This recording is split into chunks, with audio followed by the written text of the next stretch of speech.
Thank you guys for tuning in to this special edition of the Clay Edwards Show.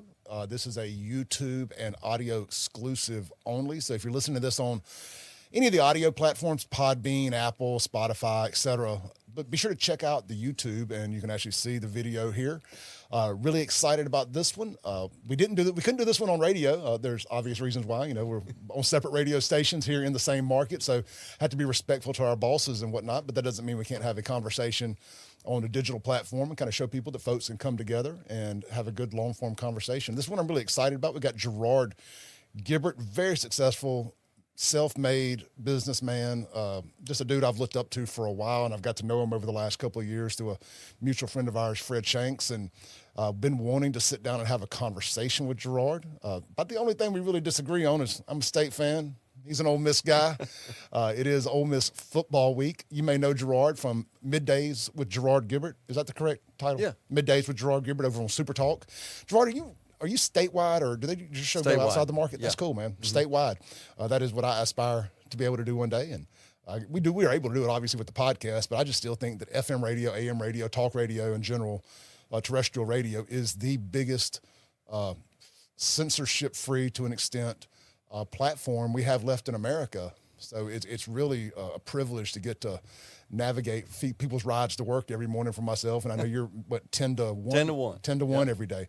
That's, 3 hours. I kind of got offered the 9 to 10. I do 7 to 9. I kind of got offered 9 to 10. Man, I don't know if I can do 3 hours every day, but I never thought I could do 2 hours every day. So we'll see what happens when it comes back around. But glad to have you on here. You've done a lot of really neat stuff from venture technologies to helping get the lottery off the ground here in Mississippi. And I know you've been involved in a lot of political stuff, Empower, getting that started. What is Empower? That's kind of like a think tank, right? Empower Mississippi. It's an advocacy group is kind of the way we describe ourselves. It focuses on 3 core areas. Started out primarily focused on education freedom and school choice, and added a couple of other mission areas, common sense criminal justice reform, and then the other category we call work, and that really includes everything related to economic policy. We were fairly instrumental in pushing through the legislation that cut our income taxes a couple of sessions ago. We wanted to get a full repeal of the income tax, but we got what I call a down payment on that with significant reduction to the state income tax. And before I go further, thanks for having me on today as well. Oh, yeah. I appreciate that. Yeah. Absolutely. Well, I think we're just the way we're both dressed today. You kind of have the suit on. I've got on jeans and a T-shirt. And I think that I told you one of the things I want to talk about. I'm going to push it back a little bit, but there's been this rift in the conservative party for a little bit, it feels like, between what I call maybe country club conservatives versus MAGA or barstool conservatives or blue collar, whatever, the executive class versus the blue collar class. And I want to show people that we're really way more alike, minus maybe a few differences and whatnot. And I thought it was a good opportunity to really get your opinion on that, and we'll work our way to that. So again, thank you again for coming on and all that good stuff. Look, at the core, we're both Jackson guys, and I think before you had the radio show, I knew about you from you would post old pictures in like the Growing Up Jackson Facebook group, that's or right, something like that. Like I think you maybe from West Jackson. West Jackson, yes. What part of West Jackson? I grew up by nearby French Elementary School, which is off of Bowling Street. So if you were to travel down West Capitol Street and it intersects with Bowling Street, it becomes Clinton Boulevard at that point. It used to be an overpass right there. Mm-hmm. And you take a right on Bowling Street, headed to the north about 1.5 miles, and the neighborhood I grew up in is on the left up there. So my dad grew up over off First Avenue. Know exactly where it is. Over there, and my grandmother, Martha Bowles, owned a store, and then it was passed on to my father on Lynch Street. It was called Bowles Corbett. It was there for 60 years, 50 years. I've lost track of how long it was. It was there, and eventually the name changed to the Shortstop, kind of as Lynch Street evolved. And I remember that. But it was like an open air totem store initially. Yeah, I do remember that. And then it went to being bricked up in a store and air conditioning and coolers and everything. It never had gas. But before the casinos came in, it was the #1 seller of draft beer in the state of Mississippi there in the 90s. So I've always kind of hung our hat on that a little bit, thought it was kind of cool. But their house, when they moved off First Avenue to Clinton Boulevard, was directly across the street from the country club, big kind of half octagon shaped house. Most people are familiar with it if you've ever gone down Clinton. But if you're going towards Clinton, I guess west, it would be on the left directly across from the You're talking about the Country Shady Club. Oaks Country Club, which used to be, is that what you're talking about? Right past Minell Gardens? Yeah. That which used to be the Country Club at Jackson. That's right. Before the Country Club moved to where it is now in North Jackson. But I used to work at the Cotton Bowl on Lynch Street, close by to where you're talking about. Yeah, absolutely. That's neat. Yeah. And it's still a bowling alley. Back when I was in the 8th grade, I think, 8th and 9th grade. Really? Worked at the Cotton Bowl.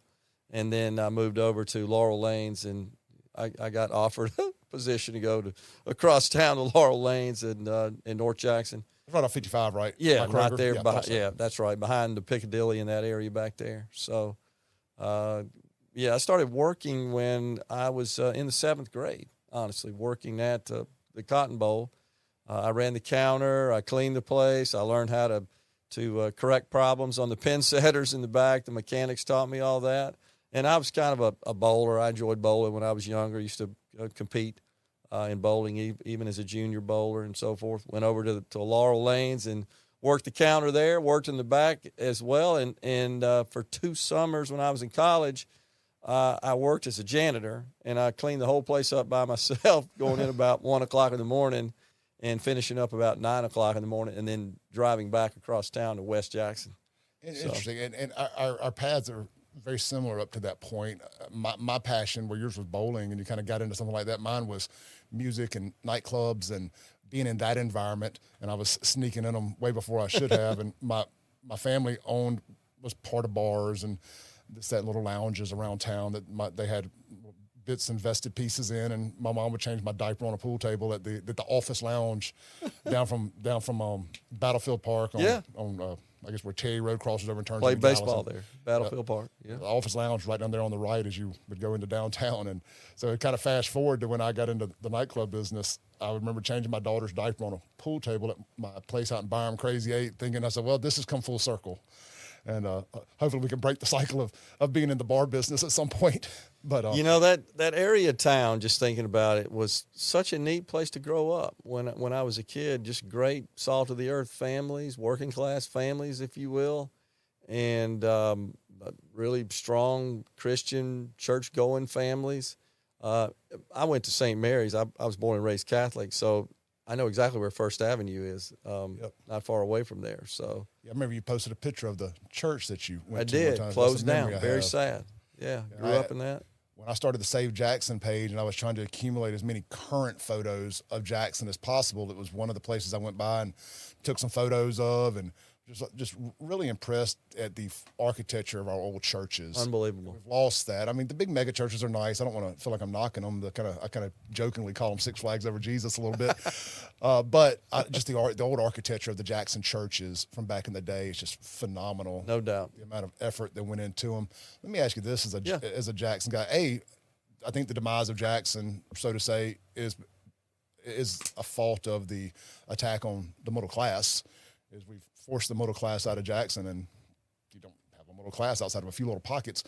Do you think Jackson can be saved? It's a question every time I get interviewed because I do the Save Jackson or started the Save Jackson page. People ask me that, and I'm a little more pessimistic. I think pockets can be salvaged and be very successful if allowed to, and people will just leave them well enough alone. Fondren, Belhaven, the areas that haven't gone downhill, frankly. What do you think Jackson has to happen for Jackson to kind of turn the corner?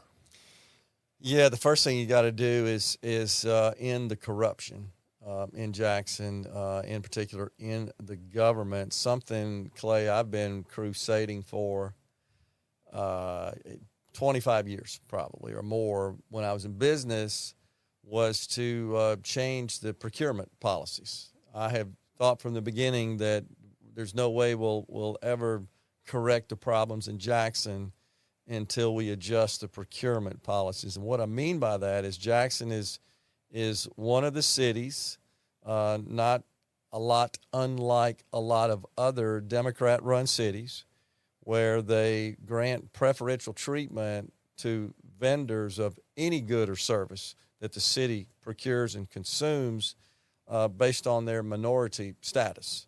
And so they have a requirement in that a vendor's bid must include a minimum amount of minority participation, and that's defined as including a business that is primarily owned by a minority. It doesn't mean minorities that work for the primary contractor or supplier, but rather there is a minority-owned business that is included in the proposal, and they score the percentage of that and include that in the way they award contracts and bids. And I've personally been a victim of that because my company did not meet that criteria, though we were a significant vendor to the city of Jackson. We did a lot of IT projects for the city of Jackson. Most of the time is because nobody else could do it, and so they wouldn't get any bids from anybody else. And we did our dead level best to try to include minority participation, but there are just, unfortunately, not a lot of minority-owned companies that could provide any value to the project. But I lost some as well. And it was, even though our proposal was a superior solution at a lower cost to the taxpayers, because of that lack of requisite minority participation, they would award it to a competitive vendor who really didn't have the skills to accomplish the goals of the project, and they pay more money for it. They pay a premium for it. Well, it seems like a program that's ripe for corruption. And It breeds and we've it. seen it. It breeds it. I don't want to name any names, but there's one or two people that come to mind No doubt. immediately It that have breeds benefited for way too long. Kim Wade refers to them as the minority set-aside program. It's exactly what it is. And I can tell you, I had a fantastic black account manager that worked for me for years that called on the city. That was his account. And he used to fume about it, that he used to say they're black for a living, is what he would say. It's a phrase He'd come back and get mad. Gerard, they're black for a living. I mean, because he knew we had a superior solution, and they turned into a racial issue. And it's I used to describe it, Clay, as legalized reparations. Really what it was. It's so refreshing to hear you use my verbiage. And because these are things that I say on the radio every chance I get, because I want to normalize calling out the problem and not running from it. Agreed. So look, here's the problem. Y'all may not like me mentioning the word black, but unfortunately, because y'all are playing this black for a living game, it's the problem. Not because you're black. That's right. That has nothing to do with it, but you're playing this black for a living hustle, and it's created a absolute inequality for the people of Jackson because a few people are benefiting.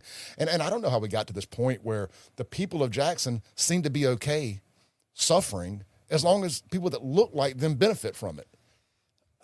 I've observed that as well. I hope that's not the case, and I would like to think we could cut through that and explain, no, you're being harmed by this. But in a nutshell, I do not believe there's any way to salvage Jackson or improve Jackson until we correct the procurement problems. And something else, Clay, I want to point out that's disappointing, and you may be aware of this because I know you track what goes on in that legislature. We've attempted to pass legislation to prohibit granting preferential treatment based on minority status and immutable characteristics.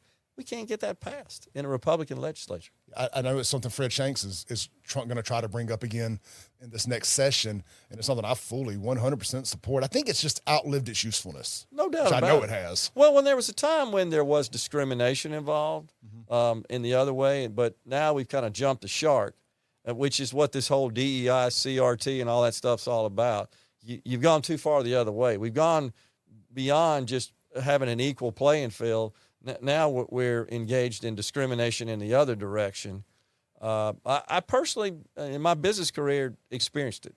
Yeah. You think that almost has to happen? Sometimes when something pivots, we'll just say too far right, then it pivots back too far left. Maybe people can realize the middle's a good place. Yeah, I hope so. We need a day of reckoning that hey, it's not too bad in the middle.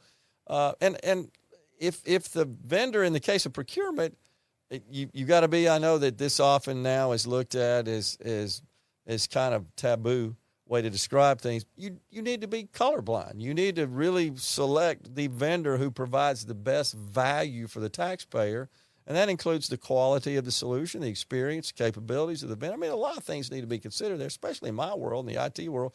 But if you want to know why the water system is messed up, a lot of that's because of those discriminatory procurement practices. We're not really focused on getting the best vendors to take care of that function of the city. And by the way, there's a lot of IT systems behind the scenes as well. I tried to help them with that, and went to bat for them with some big of my partners, big technology vendors, to try to provide some special financing and stuff to the city, and they wouldn't take advantage of it because it didn't meet that minority participation requirement. Yeah, that was more important. It is, and it's almost like they don't care if the plane crashes as long as they're at the wheel. So it's it.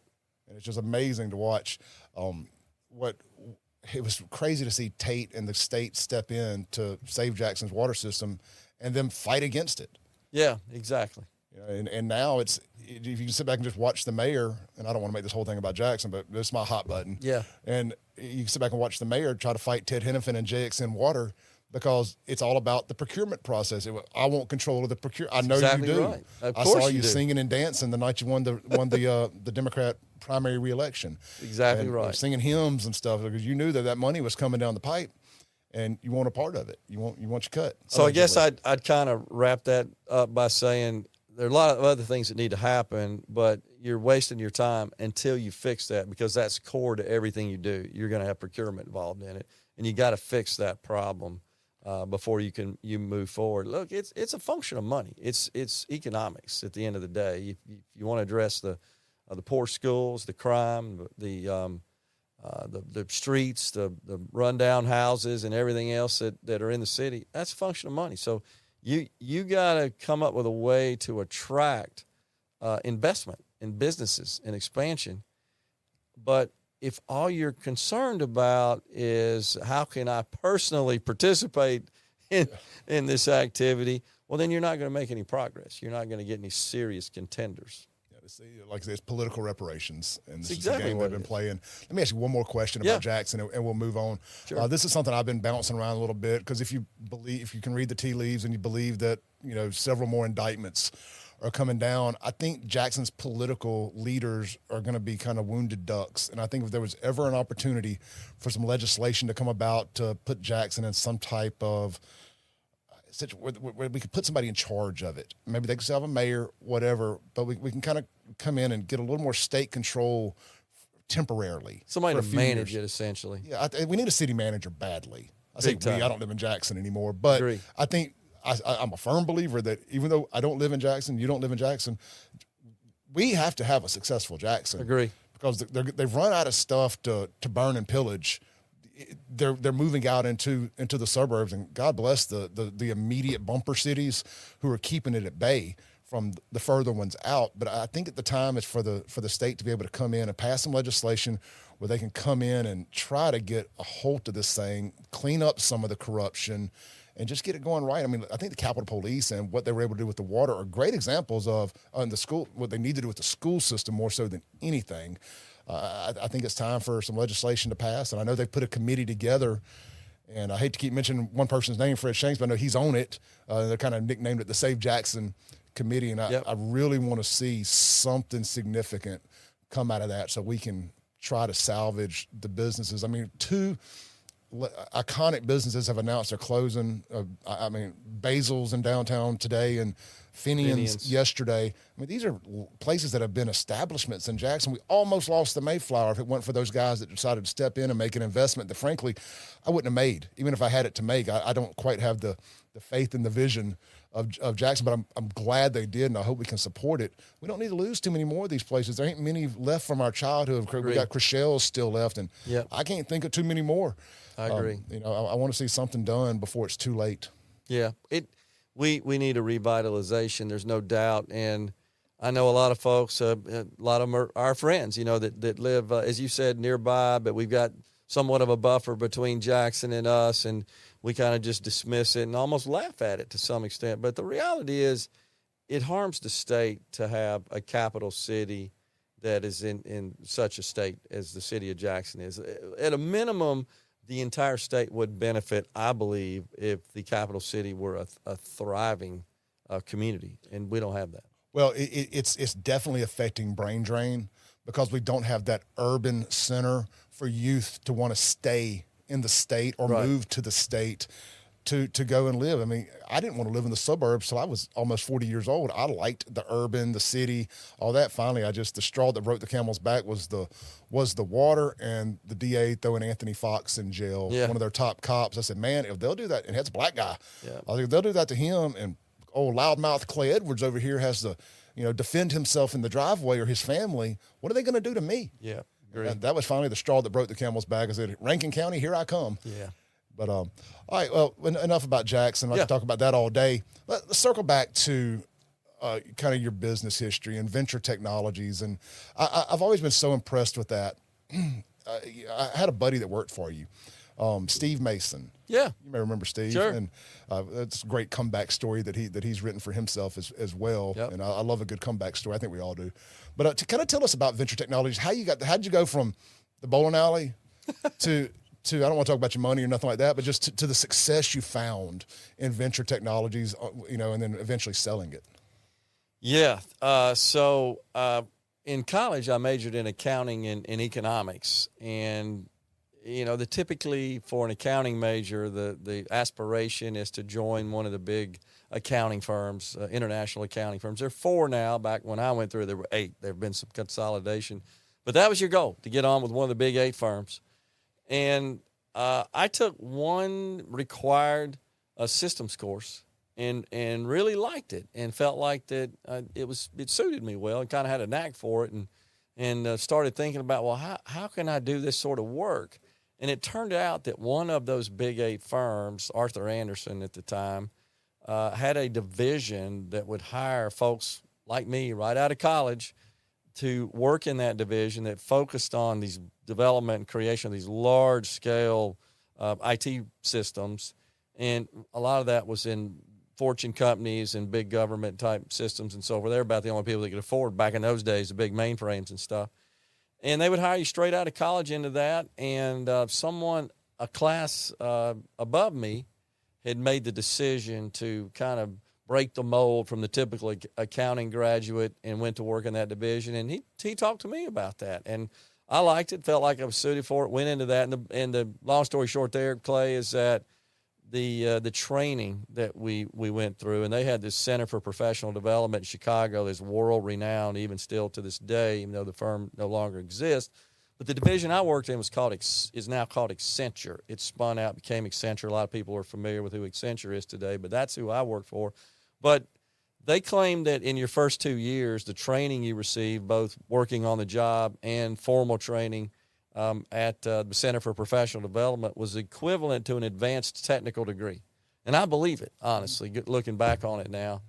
And during that time period, the IBM PC was released, 1981. I'm about to ask what was the timeline. 1981, yeah. So, and that looked like that was going to change the world. I mean, we were all blown away by that, and it was just really taking the whole business world by storm. Well, it kind of did. Yeah, and it did, but limited what you could do back then relative to what you could today. But you could see this thing was going somewhere. So It's like AI now. yeah, it's exactly what it is. We're in the infancy stages of it. We were in 81.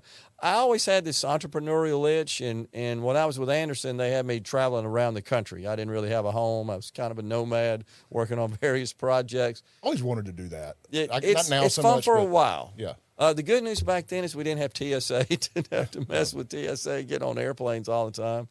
But I had this entrepreneurial itch. I saw this PC kind of coming downhill, and that's when we started seeing the industry that we now call the channel, but PC retailers and resellers and solution providers is what we call them. And what's unique about that and what's kind of pivotal about that is the first time in our history that a customer, and these were businesses, these weren't for home use, you couldn't do anything with them at home, could purchase a computer from someone other than the manufacturer. If you want a computer in those days, you had to go to IBM or Digital or Data General or Tandem or Hewlett-Packard and bought a mini computer or mainframe. I even remember Gateway up until just a few years ago. Gateway they had the PCs. factory direct stores. Right. One in So Jackson. when the dealer model started to evolve, Computerland, you may remember the old Computerland guys started out in San Francisco, was the first. Well, that intrigued me. So it was like, wow, I want to be an entrepreneur and maybe do my own thing, but I get to do something I really like, which is deal with these computers and help others really install these computers in their locations, and kind of fuse the technical skills with the accounting background. And most of our early customers were implementing accounting systems. And for many of those customers, small, mid-sized business, it was their first. Everything was manual up to that point. Yeah. Now, you couldn't think of a company today that doesn't have a computerized accounting system. It doesn't matter what it is. Ask car dealerships. ADP went down a few weeks ago, right. And they couldn't sell a car for a week, and there was no backup way to do it manually. And they've been servicing the automobile retail industry since the 60s. Yeah, I was 13 years in the car business, and so I've worked with ADP a good bit, and on the selling side, the accounting side, just all morphs together. So if it goes down, you're dead. You can't do anything by paper anymore. So that's kind of what got me started, and I had put up a business plan together. You got to do the obligatory business plan, and hammered that out on a compact luggable that I had to borrow money from my parents to buy, and put that together and went shopping that with financial institutions. I had figured I needed $189,000 of capital to start my business. And I got kicked to the curb everywhere I went. If I didn't have any collateral was the bottom line. You have to have some sort of security. I really didn't know that, didn't think about that. I was 27 years old. And when you're 27, you think you know everything. You're infallible. You're not going to go wrong. And I was so frustrated that these banks, local banks, just couldn't understand the vision and the value proposition. And I was about to hang it up after about a year. And my wife came to me one night and said that she had been keeping her parents, my in-laws, abreast of my progress or lack thereof. And my in-laws, salt of the earth, my father-in-law sold cars at D Chevrolet, was an old Biloxi guy. My wife's from Biloxi. My mother-in-law was an accountant at Keesler Air Force Base. Oh, yeah. And they had made the decision early on when they got married to buy some land north of Biloxi, where I-10 happened to come through. And that land, even back in the early 80s, had some value. It appreciated in value.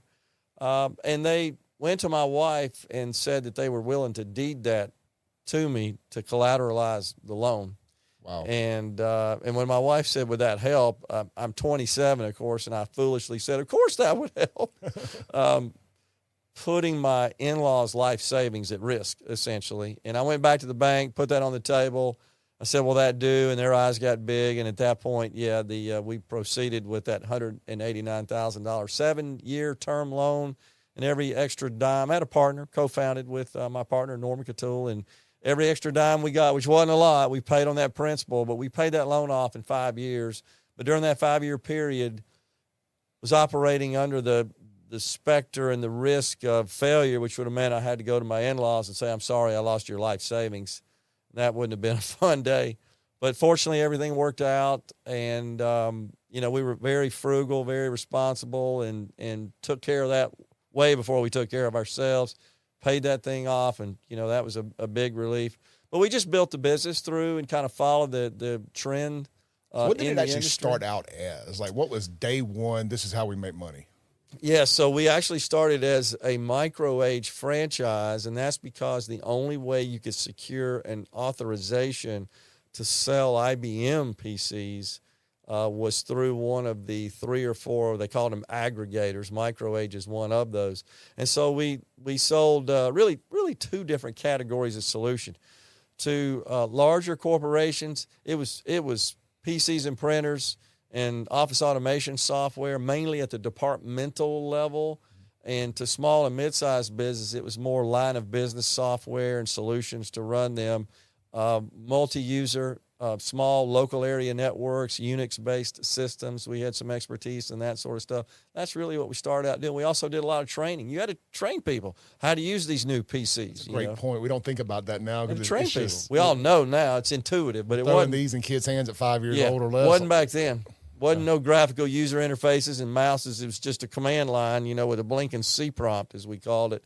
And so there was a lot involved in learning how to do that. And I was fortunate to land some really top-flight technical talent that handled that part of our business. I had technicians and engineers, and I kind of handled the business software side of things. We just worked together. But the business just grew from there, and then the internet, launched, if you will, in the mid-'90s. And with that came all the IT infrastructure to connect to the internet and then connect internally. We were one of the first Cisco systems partners in the country in 1996, when all they made were a couple of router models at that time. When I sold the company, by the way, they had 50,000 products. But when I started, they had like 2. Wow. So that was 96. We were one of the first 3Com. I don't know if you've ever heard of those guys, but a guy named Bob Metcalf invented Ethernet. Okay. And he's the one who founded 3Com. We were one of the first 3Com partners. Something kind of interesting along those lines is the first campus networks for University Medical Center, we engineered, we did. That was using 3Com technology. Did the same thing for Baptist Hospital.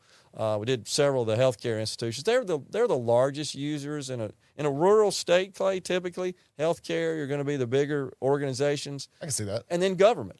Yep. And so all the community colleges, we did the first generation networks that linked all the community college, many of the higher ed institutions as well. Y'all were heavily involved with JSU too. Maybe they had Very something involved on campus. What was the deal with that? Yeah, so looking at that time period, we're approaching Y2K, right? Well, the Y2K era was actually was a boon for our industry, and a lot of people think that that's a hoax. I'm here to tell you it absolutely was not. I wrote lots of code that had 2-digit dates in it. What would have happened if you guys hadn't have jumped in front of it? Yeah, and I appreciate you saying that, because I truly do believe it's because of our industry and our fortitude and our efficiency and just commitment. And we all work lots of late nights and all-nighters to get all that stuff done. I'm talking about for a couple of years. I don't mean just the, Y2K rolling the clock on between 1999 and 2000.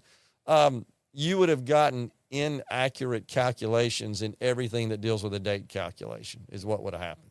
So when you added the 1 to the 99, for example, in a date calculation, you'd have got 0, but it would have been 1900 versus 2000, because it implied in the code 19. It didn't know the difference. It would have retailed on people's home computers, but I imagine what it would have done to all these big systems in the hospitals, the schools. They would all fail. They would have been Every single one massive failure for records, accounting. All that was not fear-mongering. It was true.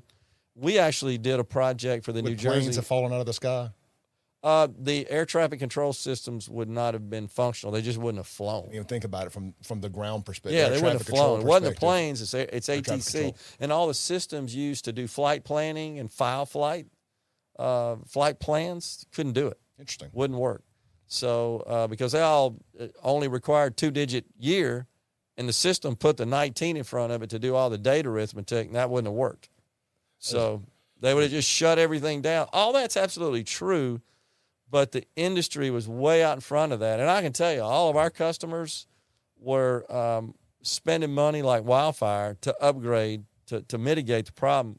One big project that we completed was for the New Jersey Department of Corrections. And you say, how the heck did you end up in the New Jersey Department of Corrections for Mississippi? We got drug in by one of the subcontractors that we had a relationship with. I'm glad you brought this up. I've heard this story, and I wanted to bring it up. Okay. And I couldn't remember what state it was in. New Jersey. Yeah, New Jersey. So there's a company called FileNet. Now, today, we don't need all this sophisticated, expensive, what we call document imaging software. Back then, you did. You didn't have the capability to just create documents like you do now, and they come out on a printer and look just like the way you created them, and you had all the tools to do that, and you had plenty of storage to store all those documents.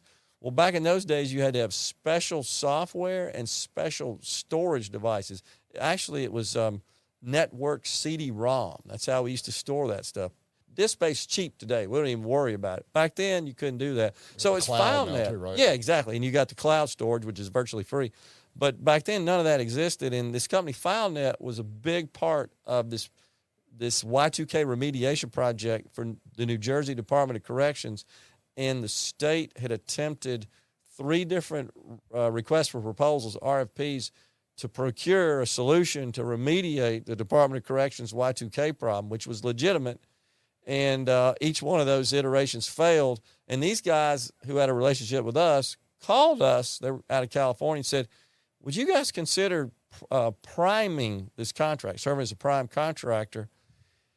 And honestly, I wouldn't have agreed to it, but my father was terminally ill, and I was dealing with him, and one of my employees agreed to it without my knowledge. And the day we found out we won that project, she told me that it was the day my father passed away. I remember it vividly, in 1998, May of 1998. And I said, we won what? And she started telling me about it. I said, what in the heck are we getting into? This is a $40 million project that we were going to serve as the prime contractor, and there were 5 subcontractors. Was this maybe your biggest contract to date, or one of the biggest? At that point it was, yeah. But it was also by far the most risk, because we had less than 2 years, essentially, to get this thing done. And I've got an employee that's on site managing the project, and I'm involved in it as well. And he called me up one day. He said, man, we got problems with this thing. There's some of the numbers aren't working out with respect to what we've quoted and relative to what the subcontractors are telling him it's going to cost. And I'm thinking, how we get all messed up? And it was this employee I had that ultimately we learned had some issues and sued us. Only time I've ever been sued by, knock on wood, by an employee in 30-something years. But the bottom line is I ended up having to travel to New Jersey to take the thing over, to steward it through. And that was every week for a little over 2 years, from here to beautiful downtown Trenton, New Jersey. They brought in a group called the Gartner Group. You may not be familiar with them. They're one of the most prestigious IT consulting organizations on the planet. The Fortune companies use them all the time. Across the river there in New York, state of New Jersey brings them in and says, hey, guys, how long is it going to take to do this project? And they came back with a report that was a $150,000 document, essentially said, you need 66 months to do this. And this was September 98, and the department threw the report at me and said, what are you going to do about this, Gerard? I said, well, what do you want me to do? I mean, we're going to work our butts off, try to get this thing done. And then I realized we were upside down on this thing to the tune of about $2 million. And at that point, I told the procurement analyst for the state, hey, look, I'm bankrupt. I got to go home, start my life over. And he said, don't do that, Gerard. Go talk to the state treasurer first. I said, okay. I went and talked to the state treasurer. In New Jersey. In New Jersey. Madam Treasurer, I was talking to her. And I told her, I'm upside down. I'm bankrupt. I got to start my life over. I apologize. It's totally my fault. It's my employee, but I take responsibility for it. I'm the CEO here. It's my fault. And Clay, she looked at me. She said, I remember it like it was yesterday. Please, Mr. Gibert, do not leave. And I started thinking about it, and it hit me. Yeah, if I leave, they're stuck, because you can't find anybody to do this. In 1998, everybody's spoken for on the globe. There's nobody out there to take this thing on. She knew that. And she said, I'm going to take care of this for you. Do you trust me? And I said, yes, ma'am, I do. And she said, please go back to work and I'll take care of it. And so about 6 months later, she called me up. She said, I got this handled for you. And they issued change orders and made me whole on it. But for that 6 month period of time, I'm thinking, am I wasting my time with this deal? I need to be starting my life over. We got the thing installed literally in early December 1999. We replaced, there's 16 correctional institutions in the state of New Jersey. I've been in every single one of them with the credentials to do so.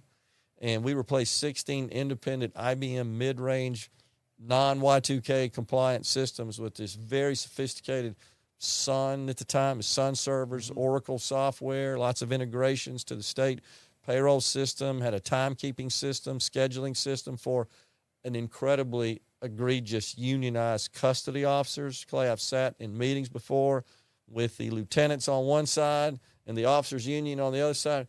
9,000 of them, by and Oh, wow. I don't know how many we have in Mississippi. It ain't that many. Yeah, 400 or 500. Yeah, 9,000. maybe 900. Right, top, exactly. Yeah. And highly unionized, highly compensated, and I literally would break up fights between them when they start arguing about it. I'm the IT guy. Yeah, and I said, look, I just need to know how to calculate the overtime. Yeah. And the overtime algorithm was so complicated, I had to bring in a mathematician in, literally, to help me and turn that into code. But we got the thing done, proud to say, got written up.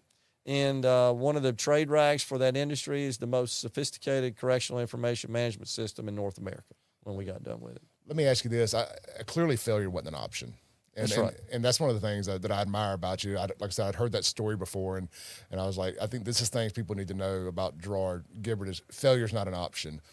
When you guys were sitting back, and I bet you, I remember exactly where I was at 11:59 on New Year's Eve 2000. What were you guys doing? How did y'all celebrate, and how quick would it have gone sideways if it didn't work? Yeah, that's a great question. You may find this interesting. You talked about being an Ole Miss fan. I was at the bowl game in Shreveport. We were playing Oklahoma. That's right. State played Texas. That's the right. Ricky Williams last game. We got drum rolled. And was that the Snow Bowl, snow game? No, that was A&M. Okay, A&M. Texas was the Cotton Bowl. Okay, and yeah, At the Ricky old Williams stadium. just was a man among boys. I was a huge Ricky Williams fan. I never anticipated us playing each other. So I was like, well, I'm still a state guy, but I love Ricky Williams, at least via college. Well, I'm a private pilot, and I was very active flying back then. I had a Piper Lance, a Piper Saratoga, by the way, the exact same airplane that JFK went down in, which wasn't the airplane's fault. It was JFK's fault. He broke every rule that you learn as a pilot. But I was on the coast when that happened. I remember waking up in the Beau Rivage. Yeah, went down. Yeah, it was my mom down there on a trip. So my wife and I flew to the bowl game over in Shreveport. I mean, I had confidence that everything was going to be fine and everything worked perfect. But I had so much confidence in everything we do, I literally just said, it's going to be fine. And I was on standby. My team was on standby in case any of our customers. But I got to tell you, it ended up being non-eventful. But we worked our rears off to make sure, test. In the state of New Jersey for the Department of Corrections, the contingency plan was to mobilize the National Guard to take over the correctional institutions because offenders, as we call them in New Jersey, we don't call them prisoners or inmates. Even back in 1998, that was politically incorrect. They called them offenders. They're mobile. A lot of people don't realize that. They move between institutions. They got to go to court. They got to go to the doctor and hospitals, all kinds of crazy things. Well, if those systems don't work, you got to lock them down. And that causes problems when they can't move. I mean, it causes unrest among the offenders. This is kind of a funny story that happened. I will write a book on this one day, but I never forget the superintendent of Trenton State Prison. Folks should look it up. It's located in downtown Trenton. It'd be like 4 or 5 blocks of downtown Jackson being walls enclosing a prison 60 feet up in the air, right? I mean, this was, and by the way, it was 2,400 incarcerated in Trenton State Prison, all in for life without parole because there's no capital punishment in New Jersey. I knew that. I didn't know that. So we had there was a canteen module, literally, at all these correctional institutions for the offenders to be able to buy stuff. They work, they have trust accounts, they get paid with trust. And that's commissary for people that don't know. That's exactly right. They call it a canteen. There was a canteen module as part of the software. Well, it's acting up at Trenton State Prison. There's some issues that they've got with their particular configuration of it. And the IT guy says, Gerard, we got to go down to Trenton State Prison. There's a problem with the canteen system. I walk in, and it's the superintendent, what would be called a warden in, I guess, common terminology. Really good guy. I mean, you can just tell. You got to be, to run a prison with 2,400 people in it for life, you got to be a pretty stable person. Those are 2,400 people that have nothing to lose. Exactly right. But their life. And he said, Mr. Gibert, you know what time of year it is, don't you? I said, yes, sir. It's Christmas. He said, yeah. And you see these 2,400 that are all in here for life? If they can't buy Christmas cards to send home to their mothers, they're all in for life. They're all murderers and kidnapping, all the worst offenders in the state. He said they will riot and they will burn the place down and they will kill everybody. Do you understand, Mr. Gibert? Yes, sir. I got it. But that was one thing. And then about 6 months after we got done, I got a call from the IT director, said, look, we released somebody, and the day we released them, they went out and committed murder, and we think your system calculated the release date incorrectly. You may be liable for that. And about 3 months later, we learned that, no, our system actually did it perfectly, that they entered some data wrong. But appreciate the anxiety. Yeah. So that, you sign up for that. I'm not squeamish about that. That's the risk you take. But I'll say this, though, Clay. I'm no secret, I've been financially rewarded because of what we built there. Well, it didn't just happen without all of this stress and all of this risk. He didn't just wake up one day like the left in this country thinks. Oh, they just woke up one day and had money in their account. No, that's just crazy. It took a lot to get to that point. I got off at the Madison exit. I'm so glad you said that. I got off at the Madison exit, and I was coming down here to where we're at the Audio Alchemy Studios here, and I was just looking at the small businesses on Main Street here, Burgers, Blues Barbecue, and some of the other little places there. And I was just thinking, persnickety, just some of those just neat little small mom and pop shops. Thinking, it's just so crazy that the left thinks business owner automatically means evil billionaire. No doubt. A lot of times I owned businesses for 13, 14 years before I got into the car business, and now I'm self-employed now the way, I run my LLC as my radio and social media and all that. Sure. And I'm just thinking, I wish that the left could go out and operate a business for just a week and understand the stress and the responsibility of knowing you have to make that check, just like what you went through that 6 months up there, wondering if, do I need to be home restarting my life and, putting a Band-Aid over the bullet wound here. They'll never have any clue you're just the bad guy. That's exactly because right. you were successful. And I just think that this country's made it almost 300 years because the matriarchy works. Well, they're very good at recutting a pie that's already been created and made. They're just not very good. They don't understand or have an appreciation of what it took to actually bake the pie. They only know how to recut it, once it's been baked. So it's easy to start moving the money around once the wealth's been created, but it's creating it that's the problem. And I'll fast forward a little bit. After the Y2K deal, we kind of took a little bit of a breather, but it became pretty clear we needed some recurring revenue. That this one-time project-type business that was kind of easy to come by because of the internet build-out and the Y2K, everybody was sort of taking a rest after that and said, "Oh, we got to rest. That about wore us out." And so we got together as a team and came up with the idea of building a data center. Now, this was in 2000, right? So came up with that idea, and we invested in one and built a very small one in Ridgeland, not far from where our main headquarters building was. By Shapley's? Yeah, by Shapley's, yeah. So we built that in 2000. It was about 400 square feet. We were just kind of experimenting. And about 6 months after that, I get a call from Lieutenant Governor Delbert Hosemann, who was not the lieutenant governor at the time. He was a lawyer for the Jackson State University Foundation. As you said, it was also one of our big customers. And he said, "Gerard, I'm working with the Allstate Corporation on this building in South Jackson. Folks may be familiar with it. You can see it from 220. I grew up a block away from it on Castile, right off Raymond Road. You know exactly where it is. That's right. Wingfield. Raymond Road on the other side of it. Can't go down I-20 without seeing it now. That's right. It's 180,000 square feet. They built it in the 70s. It was a contact center, a call center. When it was at full speed, it had 1,200 call center What a agents big get that must have been for Jackson in the 1970s. It was 1978, and that was, by the way, about the same time that Metro Center opened. All that kind of happened at the same time. Yeah, and then the McRae's Distribution Center sandwiched in between the Metro Center and the East Center there. Yep. Now the Allstate Call Center. Well, it had been sitting there vacant for about 3 years. The Allstate had consolidated, didn't need as much call center contacts, the internet stuff. Moved people to Chicago. Yeah, I remember that. I think they moved a lot of people to Tucson out of this one, for example. Well, Delbert calls me and says, "Look, Jackson State's got their eye on that building." He represented the Jackson State University Foundation as a lawyer, and I'm working with him to try to get that building from Allstate. And Reuben Anderson was an African-American Supreme Court justice, the first in the state of Mississippi, was Delbert's law partner at the time. Also on the board of Allstate. Delbert goes to Reuben and says, "Look, Reuben, Jackson State would really like to have that building. Allstate's in the middle of a controversial racial discrimination lawsuit. This would be a sign of good faith to donate that to an HBCU." And Reuben, Delbert told me this. Reuben said, "Delbert, you're crazy. They're not going to give them that building. It's worth about $25 million. He said, "Just try." And he presented it to the board, Reuben did, and they agreed to donate it to Jackson State. Well, when Delbert called me, he told me that kind of what he had cooking. He said they want to turn this thing into a high-tech center, and they want to anchor it with a data center. This is exactly what Delbert said.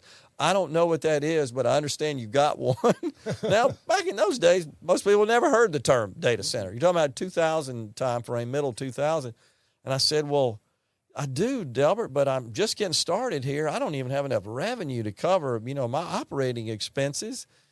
He said, well, don't say anything now. Think about it for a while. I said, okay. And a couple of days later, I said, Jackson State's been a long-time customer of ours, very good customer.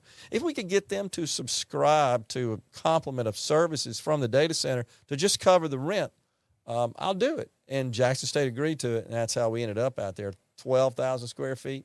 I think we ended up with. Now, that's nothing compared to today's gigantic AWS modern data centers. But in 2000, that's a pretty big deal. And by the way, it's tens of millions of dollars to build a $12,000 data center. So that's how we ended. So we launched, Clay, the first commercial data center in the state of Mississippi, one of the first in the country, delivering cloud services before the term was invented.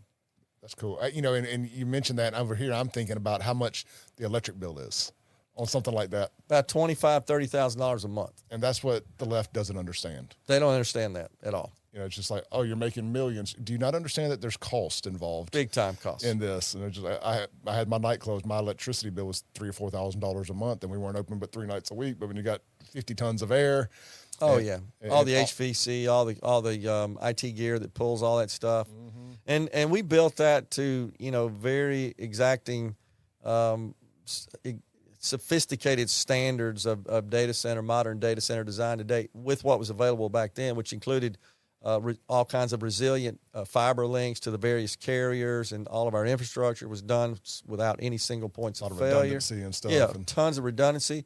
We also had humidifiers to keep the environment sort of moist to avoid static electricity. We had energy. You guys are on the front end of having to learn how to kind of inventing, I'm guessing, how to create a data center. We did. In fact, we provided services to customers, helping them design their internal data center from what we had learned. And then we had the big natural gas and diesel generators, and we had a contract to a diesel depot, one of the diesel distributors, and we were at the same priority level as the hospitals around town because of what we did. Because many of the hospitals were my customers, so we had all that going for us, and we're embarking on approaching the anniversary of Katrina. Well, that hit, and it affected us. And one of the things is the anniversary. That's right, tomorrow. So one of the neat things about that facility, and this was intentional when Allstate built it, is that it has connections to the 3 main grids that service the Tri-County area.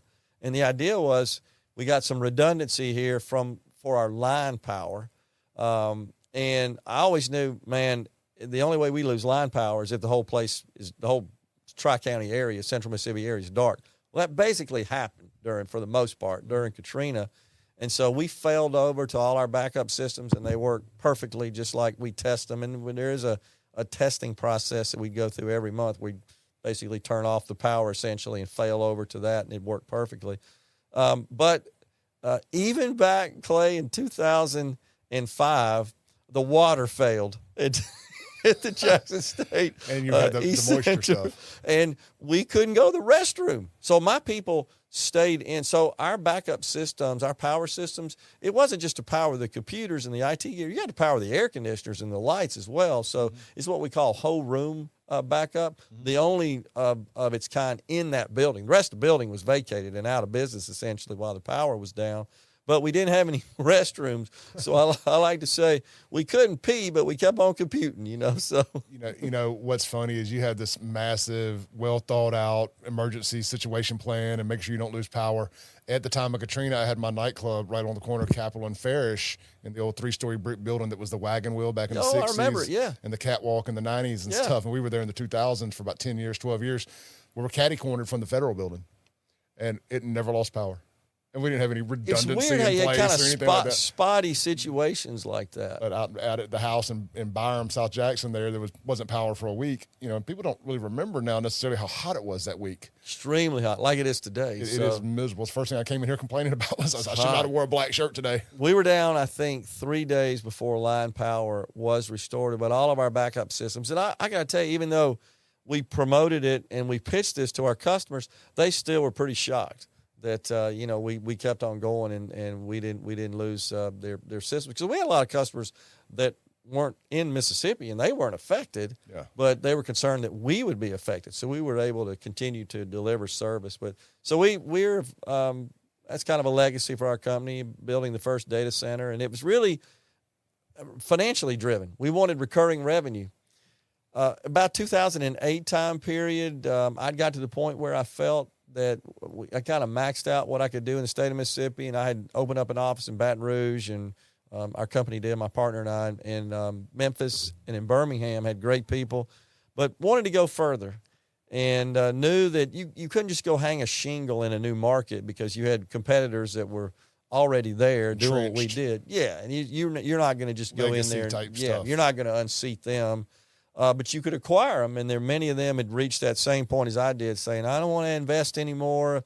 And if somebody come along and offer me something, I'd probably be interested. So I went to the investment community on Wall Street and pitched the idea of getting some funding, securing some funding to fund our acquisition strategy. I got kicked out again. I'm glad you brought that up. That was in my notes to ask you about going and what it was like to pitch that to these big, powerful, Fortune 500 investment firms. I love it. I do. I love telling the story of not just the company, but of Mississippi and the great people in Mississippi. And we're our greatest export. No doubt about it. And pitching them on the idea of investing in a Mississippi company. But the first time I went, 2008, and I pitched about a dozen different firms, and I had somebody that set those appointments up that had contacted me on an unsolicited basis from me, but went up there, and I got to tell you, I got kicked to the curb again like I did back in 1986. Basically what they said was that there was going to be a diminished need for what our role was in the overall ecosystem, and I couldn't make them understand, no, it's just the opposite. What's about to happen with all this stuff? It's going to get more and more sophisticated. We're going to be more needed, more useful, more valuable than ever before. They didn't buy it. But I met one individual that liked the idea and liked the company, liked the management team, liked the story, and he said, I need you to go back and keep building up your recurring revenue, and then when you get to this kind of mix, come back to me and let's try it again. So it's 4 years later. I thought we hit it, and I sent our financials to him. He said, yeah, I think we're there. Let's go back. Went back to many of the same firms, and they all said yes this time. 4 years later, it's like the light bulb went off. I think there really is something to all this stuff. So we got term sheets from all those, and kind of unique strategy to fund our growth. We did it through what's called cash flow debt. We didn't sell any equity. We did it through cash flow debt. Now, most people were kind of shocked to find out that debt has no security. That's the first thing. And by the way, you don't go borrow this kind of money from a commercial bank because you're buying companies with it. That's like buying air as far as they're concerned. They don't loan money on that. They want an asset they can claw back if something goes south, like a car or a house or a piece of equipment or something. So you don't buy companies by borrowing money from commercial banks. But private equity firms do have lending facilities for that purpose. But it's expensive. So it was 10.75% back when the prime was about 1. Is what that cost. So that was 2014. So we closed the first deal in 2014, an acquisition that actually combined 3 companies, including ours, one in Denver, one in Birmingham. Off to the races we went, and we had a very strict set of aggressive financial covenants, or essentially metrics that we had to adhere to. And there were 9 of them. And every month we had to provide a report showing where we stood on all those. And then we also had to provide, I actually, along with the CFO, my partner, had to provide just a report on the performance of the prior month, kind of like a public company does now on a quarterly basis. We had to do it on a monthly basis. They're watching their money, right? So 3 of those covenants kicked in at the end of year 1, which was July 31st of actually June 30th, of 2015, and we busted 7 of the 9 covenants. We were making money, we were profitable, but we didn't meet those rigorous standards. And so I'm giving the overview, the report in August. I'll never forget it. About this time of year, it's hot, just like it is now. I'm sitting in my office on Center Street, 7:00 at night. Our main lender was Monroe Capital up in Chicago. And I'm doing my normal routine, the CFO and I, just like what happens in a public company. The CEO, the CFO are sort of tag teaming, providing investment analysts with a performance report. Same thing here. And I'm wondering in the back of my mind, how come they're not saying anything about busting all these covenants?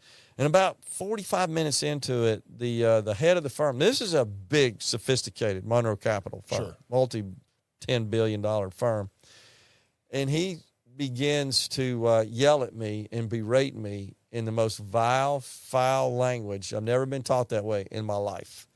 And he said the magic words in the investment community, which were take us out. And that basically means you got to go find somebody to take this loan over. We don't want it anymore. And, of course, you got to go back to the private equity community. I've been at a dealership when that happened. Take us out. Very unpleasant experience. 2 days later, I get the standard reservation of rights letter, which basically says, you understand we can call this loan for any reason whatsoever and you owe the whole amount. And my lawyer said if they were to act on that, I got to go down to Canton and file bankruptcy. So that wasn't a very pleasant thing, after 29 years of busting your butt that you're facing that. Now, I knew that when we signed up for this. We knew that was the risk, but the financial aspect of that, the benefit was you're preserving equity. Your equity is growing, but your debt stays the same, as opposed to selling your equity and all the growth goes to the people who bought it. And it's got to be an interesting scenario because at this point you're personally financially successful, but here you are having all this kind of potentially taken from you. Told, tomorrow you may have to go file bankruptcy. That's exactly right. It's like what a rags to riches type scenario. Riches to rags. 7-8 years of building that asset. Yeah. So what that meant was that I had to go back to the investment community and pitch them on refinancing that. Well, at that point, we were toxic goods. And everywhere I went, got told no. Same deal all over again. And I had a financial sponsor. That's the person that I met that I talked about earlier in 2008 that we actually paid. It was a fee based on our EBITDA percentage. You went back 4 years later. Yeah, kind of got right. That's right. So he was our full-time financial sponsor. And he was the one that was setting up all these meetings, also a board member. And they were all saying no. And that went on for about 6 months. And often, Clay, I get called literally at 4 o'clock in the afternoon. They would say, I need you in New York on downtown in Manhattan at noon the next day. And I'd have to go buy a $1,500 middle seat ticket to go to Manhattan for an hour meeting to be told no. And that was just killing me. But about 6 months into that, I came up with an idea that I thought might work, and it had to do with that recurring revenue and underwriting the loan on that. I pitched it to my sponsor. He loved it. He said, yeah, let's do this. Let's go back. And at that point, we got one senior lender, and I had to go to 3 what are called mezz debt lenders. They're subordinate to the senior lender. Their terms are more expensive. They also have something called a payment in kind, which is kind of a unique financing instrument. All it really means is that on the anniversary of the loan, they just add to it. You don't get any more money. They just be like if you borrow $100,000 for a house, and every year the mortgage lender says, oh, by the way, you now owe 110, and the next year it's you owe 120. Well, I don't have any more house. Doesn't matter. Well, that's just the way they work because they're way down on the debt stack if something should happen. That's the cost of their risk, essentially. So all that worked fine, off to the races. My team understood just how close we got to losing the whole thing, and in particular my partners, which were the people that we had acquired before, the board members, and our EBITDA went through the roof at that point. We quadrupled it in 3 years. That's a good news, bad news thing. The good news was we quadrupled the EBITDA in 3 years. That was my vision, put these companies together, and 1 + 1 = 4. I really felt like that was possible. It wasn't just adding incrementally. If you do that with debt, you're not gaining any ground. It's got to be 1 + 1 = 4. And so finally it paid off, but they came to me and said, you know what kind of money we could get for this company? I said, I do. And I'm thinking, oh, hell, here we go. So they wanted to sell the company. And I got outvoted 4-3 to sell the company. And then for the next year, 12 months or so, 13 months, was the chief salesperson for an asset I did not want to sell. That's got an interesting scenario there. But I would be abdicating my fiduciary responsibility if I didn't put my absolute best foot forward in that process. And so ultimately, from that process, we sold it to a strategic buyer, a larger version of my company that had done the same thing that we were looking to do, which was just scaling through strategic acquisitions. We were the biggest one they bought at the time we sold the company. We were about $225 million of annual revenue, had about 310 people in 11 states. We were listed by the Mississippi Business Journal as the 30th largest private business in the state of Mississippi. We still had the data center. That was a very, very valuable asset. The company I bought in Denver, had a data center. And then there was another company that was a data center only operator in suburban Chicago. So we had 3 So we were kind of pioneering all that stuff, honestly, back in those days. But so what year was it you sold it? That was 2018. We signed the definitive agreement. We closed on it in 2019. They kept me around to oversee strategic. It was a public company, strategic acquisitions. I had a lot of experience with that. Obviously, I knew the investment banker community, and I had a lot of prospects in my pipeline, companies that were looking to sell all across the country. And I was traveling around the country, by the way, meeting with these prospective sellers. Even went to Canada twice on day trips, Canada back and forth, looking at companies to buy up there. But they weren't acting on my advice in some of these companies that I was bringing to them, and I'm thinking, uh-oh, something ain't right here. So they kept me around for about 5 months. The CEO called me up and said, I need to come talk to you. I knew what was up. He came down and said, yeah, we're going back to private, and the private equity guys taking us from public to private said, we're going to sit idle on acquisitions for a while, so therefore, Gerard, we don't need your services anymore. So that's what happened. At that point, Gerard kind of retires from that and gets into the political stuff and the Empower? Or sure did. That kind of layered it simultaneously? Or? All of that was happening at the same time. I got involved with Empower Mississippi from its inception in 2014. I'd always been somewhat politically involved.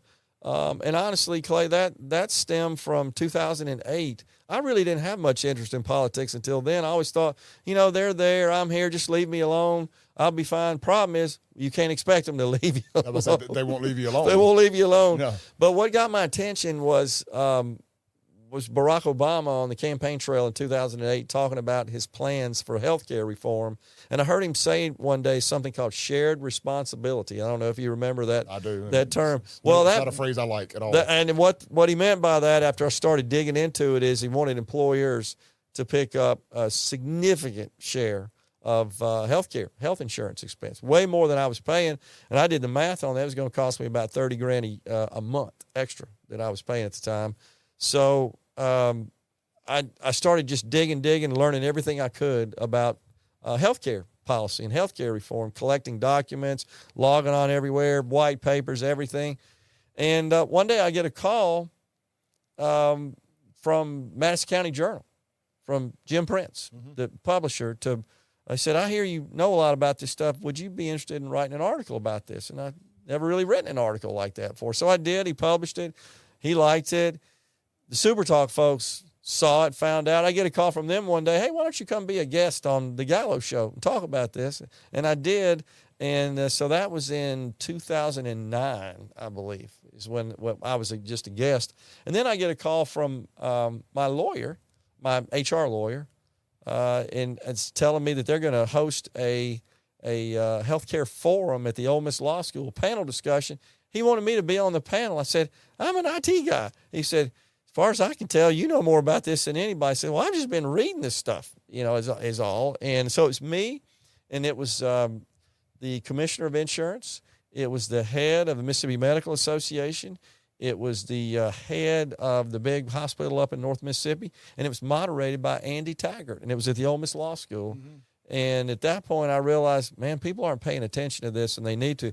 But then, Clay, most people thought, this thing's not going to pass. If it does, the Supreme Court's going to strike it down. And I was saying back then, this thing's going to pass. It's going to be permanent. Supreme Court's going to uphold it, and we're going to live with it forever. Where are we now? I think that's kind of what happened. They back in 2008, 2009, the worst thing anybody could be called by the left was a racist. And if you didn't go along with it, they were going to call you a racist. And, that was the scarlet letter. Then they've made the word about useless now because every disagreement, you call it a racist now. That's absolutely right. And, so it's kind of lost its luster, so to say, when people call you that. Oh, okay, I want an argument with you. And after that, I got invited to start presenting about the Affordable Care Act before it was passed, healthcare reform. I did HR groups. I did the Society of CPAs. I was a panelist with the Federalist Society, with the Cato Institute, presenting to the Federalist Society, wrote a bunch of articles, got like a 70-slide PowerPoint. I got, I guess, kind of obsessed with it, I guess you could say at that point, almost kind of out of necessity and a hobby. But it became so clear to me that, man, somebody's got to figure out what's going on here. But it's pretty clear this government has intentions of continuing to extend that even further into other areas. And And I need to start getting involved. You know, in the past, I said, I don't need to be involved. Just leave me alone. I never went to the Capitol. I'm not sure if I could tell you who my rep and senator were back then. I couldn't 5 years ago. Yeah. I mean, I was running my business, you know, so just leave me alone. I got it. And you guys do your thing here. But then I realized after that, you can't rely on them to leave you alone, as you said. And that's how I got interested in politics. And I guess it's just been sort of Katie Barr the door from there. And when did you start filling in for JT? Yeah, that started when JT became ill in early 2020, and they had some guest hosts filling in for him. And I ran into Mr. Davenport, you know, the chairman at Super Talk, in a restaurant one night. He said, you know, you've always been a good guest. JT's ill. Why don't you come try your hat at guest hosting? I said, okay, sure, that might be fun. So I did, and that kind of evolved into a day a week or two days a week. And then finally 3 days a week in like January 21, he called me and said, would you be interested in doing this full time? And I agreed to do that. And so February 2021 is when I started doing it full time. The great JT, unfortunately passed away July 31st, 2021. The show then was rebranded to Middays with Gerard out of respect and deference for him. As long as he was still with us, I was a guest host in for him. I recall all that, and I thought it was very commendable that they called it the JT show for as long as they did. That's right. I remember driving into work. My radio station's out in Florida, and I got off at 49, off 220 on 49 there, about 6:30 one morning. I got a text that he had passed away. And I knew JT. I used to do live remotes with JT and Dave at my restaurant on Capitol Street on the first floor, the nightclub. And so I'd become a fan then, and I'd met JT over the years. And a very sad situation, but I always found it so commendable that they called it the JT show even after he passed away for extended time before y'all rebranded it. And, you know, I don't think that Steve and Kim, of course, the CEO, would be upset if I shared this, but to some extent, they actually apologized to me about that, you know, because I was hosting the show full time, and I said, no, I completely understand, and I'm fine with this, and I think we need to do it this way. I'm not stuck on, you know, my name and the branding and all that stuff, but I could tell they felt a little bad about that, because every day I'd sign on, you know, it's Gerard Gibert filling in for JT, because I was at that point. And it's a delicate situation. Very. And I think they handled it, as you said, it was very commendable and very admirable the way they handled it. And then it was Labor Day, the day after Labor Day in 2021 is when the Middays with Gerard was introduced. And so full time, I guess you could say I've been hosting 3.5 years. So circling back to 2019, and congratulations on your success with the radio show. We like I said, we kind of started about the same time, and it's been fun to watch everybody find their public voice. Circling back to 2019, when during that election, I heard your name get brought up a little bit as a potential gubernatorial candidate in 2019. Was there any substance to that? Did you consider it? I think the Clarion Ledger actually even had me featured as a prospective candidate. I really didn't. However, on a related note, I did have an interest in seeking a U.S. Senate seat, and had thought seriously about that. And so, if you remember, Cindy Hyde-Smith was, of course, appointed by Governor Phil Bryant to the seat that was vacated by Senator Thad Cochran. But she would be up for re-election in 2020, the presidential cycle. So it was 2019. I started putting feelers out and talking to folks, and was getting a lot of encouragement to possibly throw my hat in the ring for that particular seat. And I thought about it, and Governor Phil Bryant heard about it on the street and was not too happy. And the governor and I have a great relationship, by the way. But he called me to come meet with him about it, and you know, he let me know that he thought I had the tools to be a fine senator, but that he was supporting. Of course, he appointed Senator Hyde-Smith, but he also let me know that President Trump would be supporting her as well, and that he had the relationship with President Trump, and he still does to this day. He talks to him. No point swimming upstream. Yeah, and so at that point, you know, I just put that kind of on the back burner and put that on hold. And, no regrets about that. And I don't have any issues with Senator Hyde-Smith whatsoever. In fact, I attended a fundraiser at Governor Bryant's office Monday for her, contributed to her campaign. Happy to do that, and got to spend a lot of time with her at the RNC convention as well. She was a delegate. That's right. You were there. I saw you on TV. Yeah, had a lot of fun with that. So, but, from a policy perspective, I enjoy federal policy. I know a lot about tax policy, healthcare policy. Most of that is kind of handled at the federal level more than it is the state level. It's sort of a different set of issues at the state level. And so that's, I think, a pretty valuable skill to have as a U.S. Senator. I know a lot about economic policy, business, and stuff like that. Well, that's what I was going to get. But it's harder to make a difference up there. I totally agree. If let's just say, let's play what if the opportunity came to run for governor and you decided to do it here this next cycle when it's an open primary. What is some things that you think if you were to do it would be some policy that you would like to, we got some momentum here in Mississippi, but what are some things that Gerard would like to see if you had the opportunity? Some changes. Yeah, I appreciate that question. So I'm going to back up a little bit on just to kind of give you some background that I think will make sense to you when I share this with you. My interest in being a U.S. Senator, you made the point, it's so hard to make a difference, and it is, especially if your party's in the minority. Mm-hmm. You can't get anything done. It feels like it's easier to make generational change in state here. I agree. If you're governor. I agree. Or lieutenant governor. I totally agree. But my interest and my vision as a senator was to pursue my passion from a public policy and political perspective, public service perspective, which is economic development.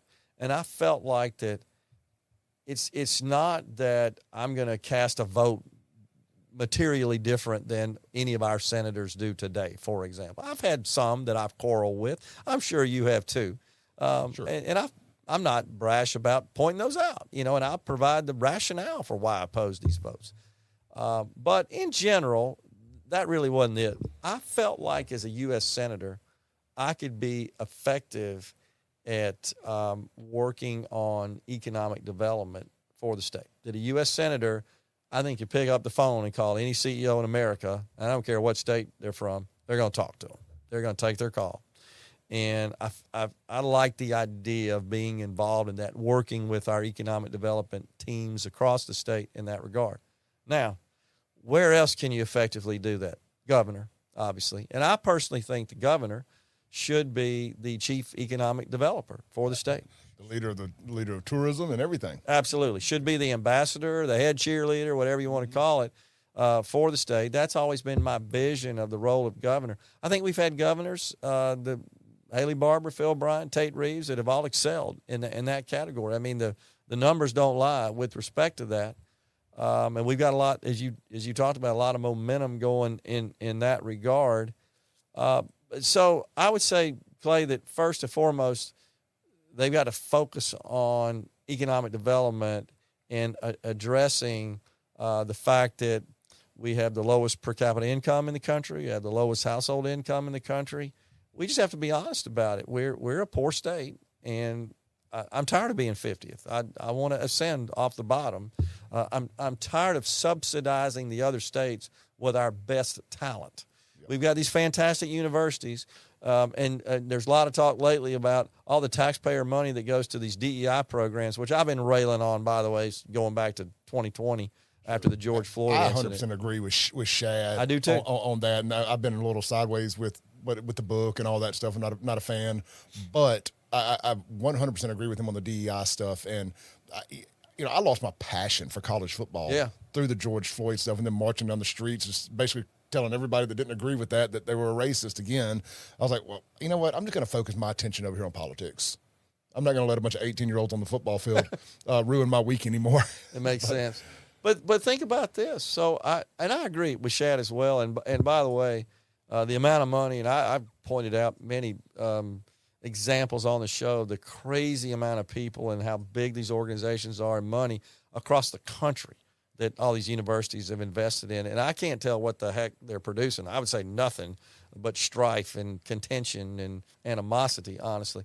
But that being said, all the other money, which is way more than we're spending on DEI to educate people at our universities, all it's doing is helping the other states because they bolt out of state before the ink's dry on their diploma. There's no place for them to work. You know, I heard Shad bring up, you know, we're giving scholarships for these useless degrees. No doubt. As well, that we need to just nip that in the bud. Completely I always agree. joke around, call it, I think the conservative joke is underwater basket weaving degrees. No doubt about it. And all that. It's like, what are we doing here? And many of those people are unemployable or underemployed, and that's a problem as well. All of that, I think, needs to be investigated. But I do believe that the governor ought to be first and foremost the economic developer, the ambassador, the cheerleader, and then secondarily be involved in shaping policy and guiding policy, but mainly policy that facilitates that economic development. The regulatory framework, the tax environment that stimulates business investment and is an asset in attracting new business, new talent to our state. And then, of course, education is a big part of our state governments, what we spend most of our money on, and true in all the states. Our educational system needs to be sound to produce the talent we need to staff the jobs that we hope to create from bringing in these new companies. So that's my vision really for the governor. Everything stems from that, in my view, Clay. If you think about our most pressing issues, whether it's crime or poverty or health care or in cases where we have bad educational outcomes in certain districts, almost all of that stems from economic issues. It all starts there. So I know 3 years is a long time away, but you got to make a decision here in the next year and a half or so. If it's something you're going to be interested in, is you're not going to rule it out yet, huh?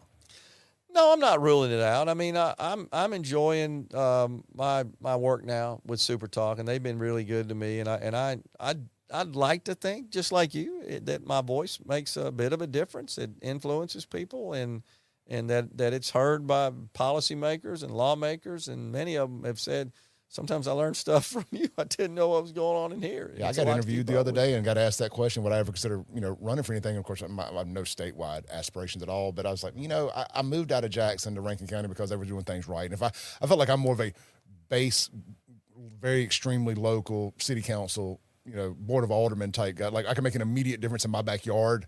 That would be the only thing I would ever consider, but they're doing a good job where I live. Yeah. And, it's not a situation in Jackson that would ever work out for someone like me to move back to Jackson and try to run for anything.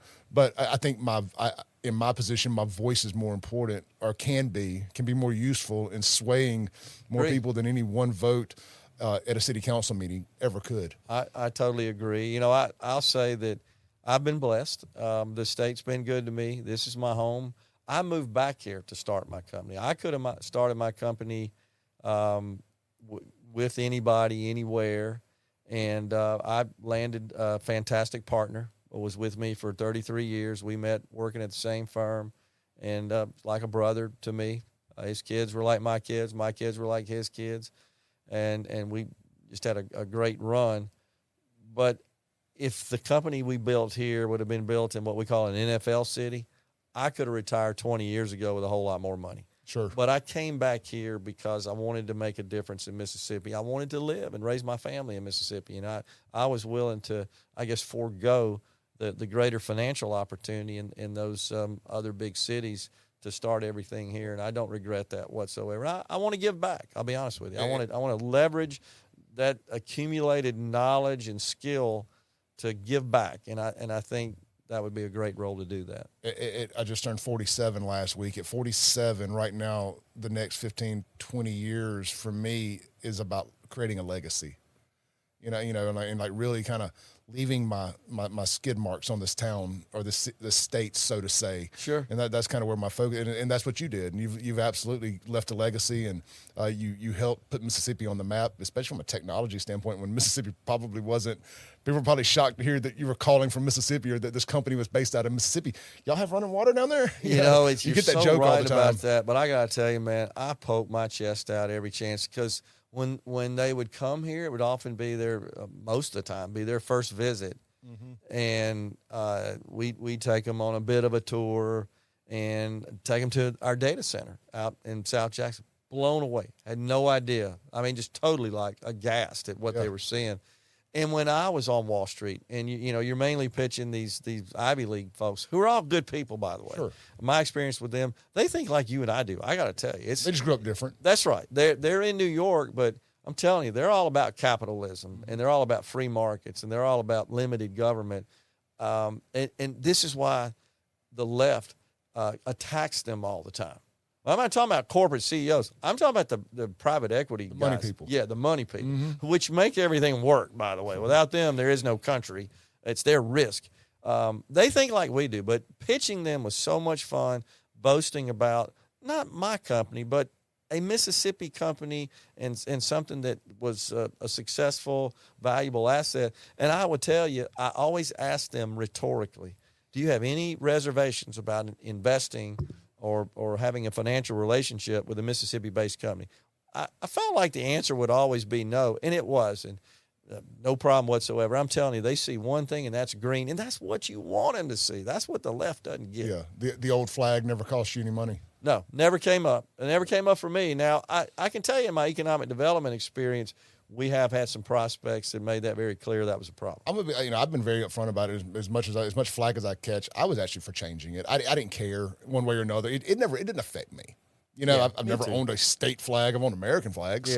Yeah. You know, I've never owned a state flag. It just wasn't a hot button for me. Just eliminate it as an issue, and I think that's what we did. We did. I think, and I hate it for the people that loved it. I get it, but also understood it growing up. You know, as a minority around my friend group, that you know what it did cause for our black friends and family. So I get it. I did. It wasn't a deal breaker for me, but it is interesting to hear that it never came up like we were told it did. Not in my personal endeavors with my company, but working at Makita in economic development, we absolutely Amazon told us they weren't coming unless the flag. Because remember, we started working on that in 2019. Sure. Flag was changed in 20. Yeah, they made it clear that was an issue. Oh, it's definitely made a difference. I want to, as we wind down here, 5 minutes or so or less, I want to circle back to the one topic I really wanted to hit with you was at the beginning I mentioned that it feels like there's a bit of a civil war within the conservative party. You have what's considered the establishment side versus, say, MAGA. Yep. How do you think we got to this point where this blue collar MAGA, whatever you want to consider that being, versus kind of this establishment side where it feels, or the grassroots versus the establishment, whatever phrase you want to use to describe it. How do you think we got to that point, and what do you think we need to do to get over that? I think we got to win in 24 and to say, hey, we were right or we were wrong, one or the other. But that's kind of my opinion. It's all going to hinge on what happens in November. And I think we got a great guy, Mike Hurst, leading the Mississippi GOP. I went to the executive board meeting a few weeks ago and just loved everything I heard and his leadership. So I think we're going in the right direction. But, what do you think? Yeah, it's a great question. It's something I thought about a lot. So to answer that, Clay, I'll go back to 2014, the Senate race, Chris McDaniel versus Thad Cochran. And I supported Chris McDaniel in 2014. Chris knows that, wrote an article in support of him that got published, contributed a little money, attended events and so forth. And it wasn't that I was unhappy at Thad Cochran. I just felt like it was time for a change. I mean, I felt like we just needed to rotate the crops, honestly. And no particular axe to grind or grievance with him. But I took a lot of heat from, a lot of folks that you would consider, I guess, so-called establishment. I really don't even like the term, to be honest with you. I'm not a fan of either term, but there's a clear divide. Yeah. You got to pick a title. That's right. So, and I said, well, the rule in sales, don't you? The first rule of sales said, what's that? I said, you got to ask for the order. You guys never asked me. Yeah. Nobody ever asked me. They did. You never asked. You just assumed. And that's my point. I think that's how we got to where we were. I think people felt like they didn't have a voice, that like they were shut out, that there was an inner circle. They were on the outside of that. They did not have the keys to the candy store, as they were said, and they were just felt like that their voice needed to be heard. And I do think that the party got to a point, and many people that were kind of just legacy. It doesn't mean they're bad people. I'm not saying that, but I think they dismissed them. and they ignored them a little bit because they Granted. took them for granted. That's how I felt. I totally agree. So I believe that the Republican Party is as culpable, if you want to call it that, culpable, or how about responsible, for the emergence of Donald Trump as the Democrats were. It's the same deal. Sure. We kind of have this habit in the party of next person in line. Second Trump came down that escalator, Gerard, and spoke, and I was like, he talked to me. He just talked to Clay Edwards directly. And I was going into it thinking Jeb Bush maybe, and everybody did, or whoever. And I mean, the second Trump got done, I knew immediately. I changed my banner on my Facebook page and everything to Trump. It was instantaneous. I was like, it's not my fault that I connected with the New York billionaire. He was a disruptor. It's y'all's fault that he's more relatable than y'all. So the typical candidates, it was Jeb Bush was considered, right, the heir apparent. You remember all that, the little JEB stickers all over the place, and he had $100 million like right off the bat and all that sort of stuff. I mean, he was Republican dynasty, and it wasn't that Jeb was a bad guy. It's just that he wasn't connecting, as you said, to a Clay Edwards, for example. He didn't resonate, and Donald Trump did. And I just feel like that they had survived and honestly flourished for so long with that attitude where they could ignore so many people that felt like they were getting shut out. And finally, I think the worm turned and they said, we got somebody here that does pay attention to us, that does value us. And I do really believe that's what led to the creation, like it or not, of Donald Trump. And that's where we are today. Look at the look at the distinction between the typical Democrat supporter and the typical Republican supporter. We've kind of almost swapped roles, over the last 20 years or so. We have, and the left is dealing with this too. There's going to be a reckoning in both parties at some point. The left has their progressive side versus their traditional liberal side, and I get along very well with the traditional liberal side. You can have a conversation with them. Absolutely. Can't have a conversation with the progressive, but they're definitely becoming the minority, the traditional liberals. Yep. And you have this going on our side. It's been very interesting to watch, and it's going to be fun to watch over the next year and see what happens, because I think it's definitely evolved, and I think they respect us a little more now. They're not gonna take us for granted. But anymore. We do need some unity. And I think Mike Hurst, as you said, I think he's a good guy to help kind of patch things up in the state.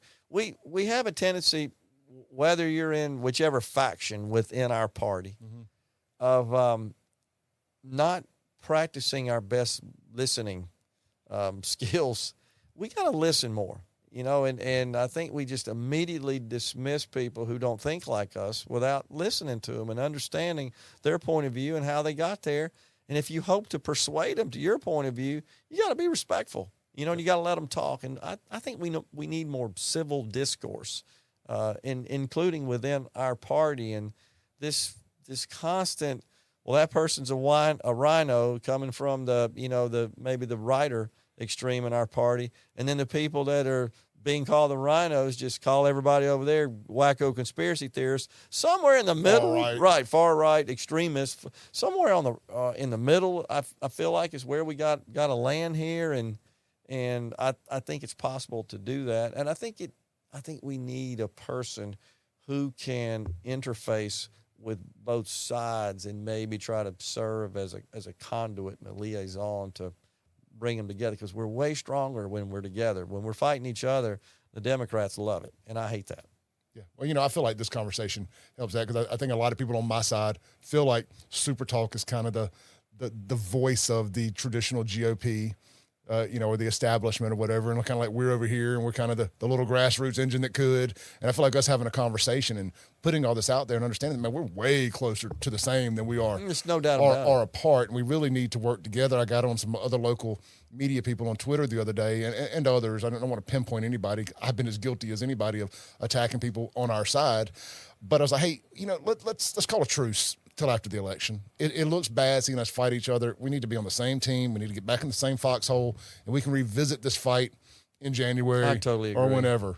And I want to point this out too, and you're right. I hear that a lot as well about the folks that kind of have this perception of what Super Talk is. I want folks to know that management has never said a word to me about what to say or not to say. And when that starts happening, I'm done. I don't need to do this. I do it because I enjoy it, and I hope that maybe my voice can help a little bit in some small way in the state. And also, if folks listen to me enough, I criticize members of our legislature, our congressional delegation. I don't give them passes. Now, a lot of times, you know this, like people want, when they come in the studio, me to just go in attack mode on them. I'm not going to do that. They're just not. They're never coming back if you do that. And if they don't come back, we don't get information. I've never done it. I'm not going to do it. It's not how I want to be treated. No. And that's not how I'm going to treat You got my to be guests. respectful. I want to have conversations. I got a co-host 2 days a week that's a traditional liberal, voted for Obama twice, really don't know who he's voting for right now. And we have great conversations. Sean Yerkron, twice a week, sometimes more often. And it is, at first, my listeners like, oh, I'll never listen again if you have that guy on that says things I disagree with. And now I get more compliments, and I can look at the podcast and the streams. Good. It's the biggest shows of the week. Good. Which I don't know if that says more about the shows I do by myself or whatnot, but it gives the other side, let them know, hey, we're listening, man. Good. I'm glad to hear that. Well, nobody's telling me to toe any party line or anything like that.